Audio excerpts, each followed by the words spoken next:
د انقلاب انځور. دلته اوږد انقلاب تیر شو، دلته ډېر زیات خلک مړه شول، دلته ټول کافران راغلل زموږ په وینو ښه ماړه شول، دلته ټول کافران راغلل زموږ په وینو. د شهیدانو او غازیانو کیسې، 14مه برخه.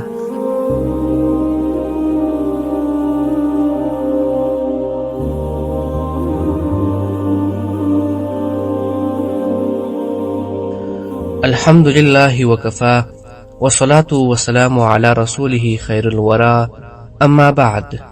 محترمو ګډونوالو، السلام علیکم ورحمت الله وبرکاته.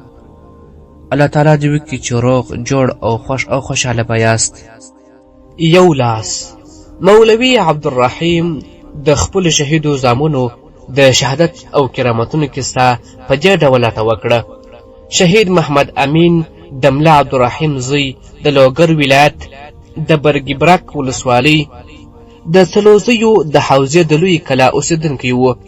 ملا صاحب وویل شهید محمد امین په تېره دوره کې د امارت غړی و. دیني کتابونه یې تر هدایې پورې لوستلي وه. یوه ورځ ماپښین له کوره تر وتلو وروسته بېرته را وګرځېد. په خندا یې وویل زما دسمال راکړه، خدای خبر دی چې بېرته به ژوندی راسم. تصادفاً په همدې مازدیګر سیمې ته اشغالګر ځواکونه راغلل. مجاهدینو سخت جنګ ورسره وکړ. ماښام ناوخته له 4 ملګرو سره یو ځای په شهادت ورسېد او تل تر تله یې له دې فاني نړۍ سره مخه وکړه. شهادت د مجاهدینو مرګ نه و، بلکې دا ستره نیکمرغي او د آخرت د ورځې ابدي کامیابي ده.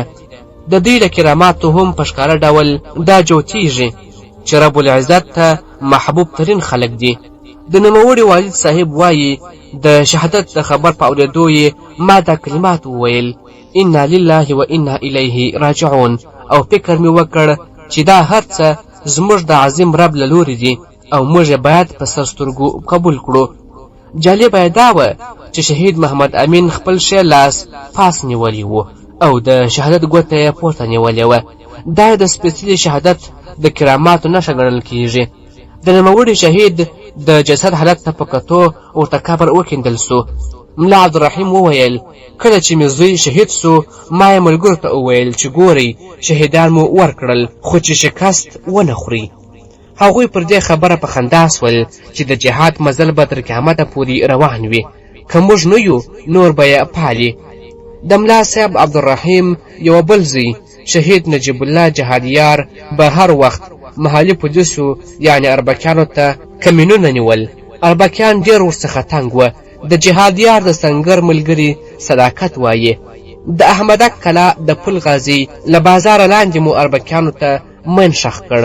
بېرته راتلو چې جهادیار وویل ته درځه، من لږ کاري، زه پر هغه باندې چمږدم چې سم پټ سي.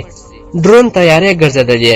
موږ لږ لرې ورڅخه راغلو چې یو دم چاودنه وسوه. د مین ځای ته ورغلو. جهادیار په شهادت رسېدلی و. جهادیار د ماینونو ماهر استاد و. له صداقت څخه مو وپوښتل چې دا کوم کال و. هغه راته وویل 1994 هجري شمسي کال د 4مې نیټه د روژې د میاشتې 28مه وه. ماپښین مهال و. د اتلولي شپه. مولوي محمد خان روحاني د پکتیا ولایت د سید کرم ولسوالۍ اړوند د غونډۍ کلي اوسېدونکی دي. د اشغالګرو د شکست او ماتې یوه کیسه یې داسې راته وکړه. زه به ډېر وخت په ګبر دره کې اوسېدم.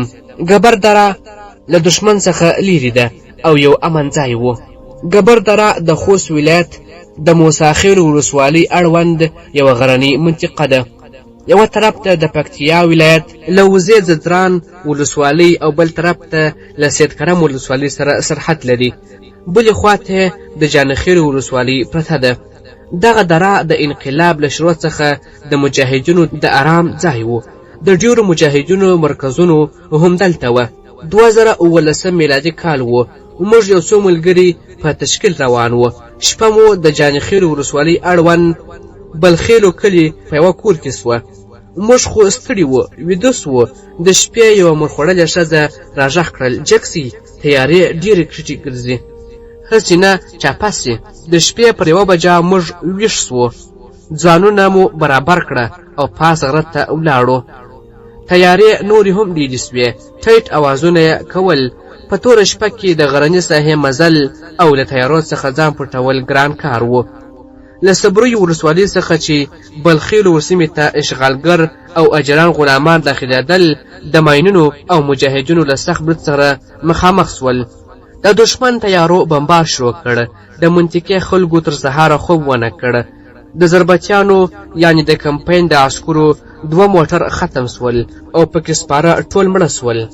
مولوي محمد خان روحاني د تدریس تر څنګ د سنگر غیږه هم ساتله. د مشرانو لخوا ورکړل سوي مسؤلیتونه هم په ښه شان ترسره کول. د لجې ولسوالۍ د عشر د مسؤل او د موسی خیل ولسوالۍ د فقهي مجالسو د مسؤل دندې هم سرته رسولې دي. اوس مهال د پکتیا پوهنتون د دعوت او ارشاد امریت د امیر په صفت دنده مخته وړي. د دې تر څنګ په تحفیظ القرآن مدرسه کې د قرآن کریم ترجمه او د کتابونو تدریس هم کوي.